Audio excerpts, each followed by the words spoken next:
ఆర్థిక స్థితిగతులను గాడిలో పెడుతూ ప్రజలకు ఇచ్చిన అభయహస్తం గ్యారంటీ పథకాలైన మహిళలకు ఉచిత బస్సు ప్రయాణం, గృహ జ్యోతి, 500 రూపాయలకే గ్యాస్ సిలిండర్, రైతు భరోసా, ఇందిరమ్మ ఇళ్లు ప్రభుత్వం అమలు చేస్తున్నటువంటి కొన్ని కార్యక్రమాలు.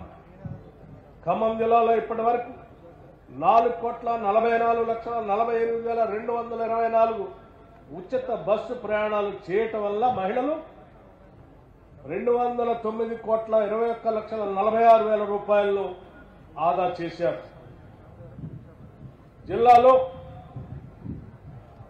2,29,034 కుటుంబాలు ఉపయోగించిన సిలిండర్లకు సబ్సిడీ కింద ప్రభుత్వం 26,31,00,000 రూపాయలు చెల్లించింది.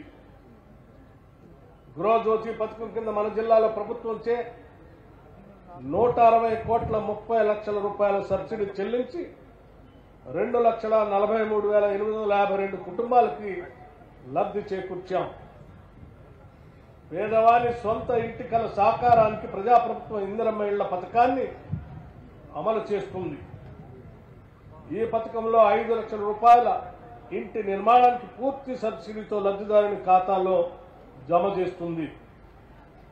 మొదటి విడతగా జిల్లాలో నియోజకవర్గానికి 3,500 ఇందిరమ్మ ఇళ్ల చొప్పున మంజూరు చేస్తూ జిల్లా మొత్తంగా 15,561 ఇందిరమ్మ ఇళ్లని ఇప్పటికే మంజూరు చేశాం. నిర్మాణాలు వివిధ దశల్లో ఉన్నాయి. ఇప్పటి వరకు నిర్మాణ దశలు బట్టి లబ్ధిదారుల ఖాతాల్లో 122,89,00,000 రూపాయల్ని జమ చేశాం. నిరుపేదలకు ఆరోగ్య భద్రత కల్పించేందుకు రాజీవ్ ఆరోగ్యశ్రీ కింద ఉచిత వైద్య పరిమితి 5 లక్షల రూపాయల నుంచి 10 లక్షల రూపాయలకు పెంచడం జరిగింది. జిల్లాలో ఇప్పటి వరకు ఈ పథకం ద్వారా 10,876 మందికి వైద్య సేవలు అందించి 22,90,57,000 రూపాయలని ఖర్చు చేశాం. సీతారామ ఎత్తిపోతల పథకం ద్వారా జిల్లాలో 1,38,790 ఎకరాల్లో కొత్త ఆయకట్టుని సాగునీటి వసత కల్పన చేస్తున్నాం. దీని ద్వారా నాగార్జున సాగర్ ఎడమ కాలువ, వైరాల్, లంకా సాగర్ ప్రాజెక్టులు, చిన్న నీటి వనరులు సాగునీటి సప్లిమెంట్ చేసేందుకు పాలేరు లింక్ కాలువ నిర్మాణ పనులు కూడా చేపట్టాం. ఇట్టి పనులు 4 ప్యాకేజీల్లో జరుగుతున్నాయి.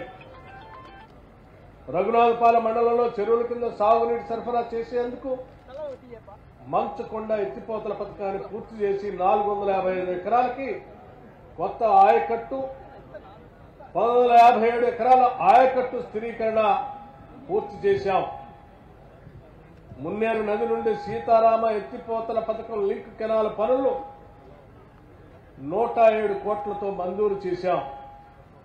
మున్నేరు నది ఇరువైపులా 525 కోట్లతో రిటైనింగ్ వాల్ నిర్మాణ పనులు శరవేగంగా జరుగుతూ ఉన్నాయి.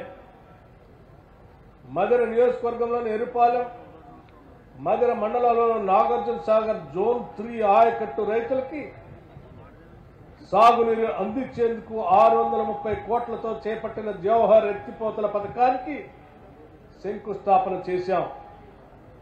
ఈ పనులు పూర్తి చేసి 33,000 ఎకరాల ఆయకట్టుని స్థిరీకరిస్తాం.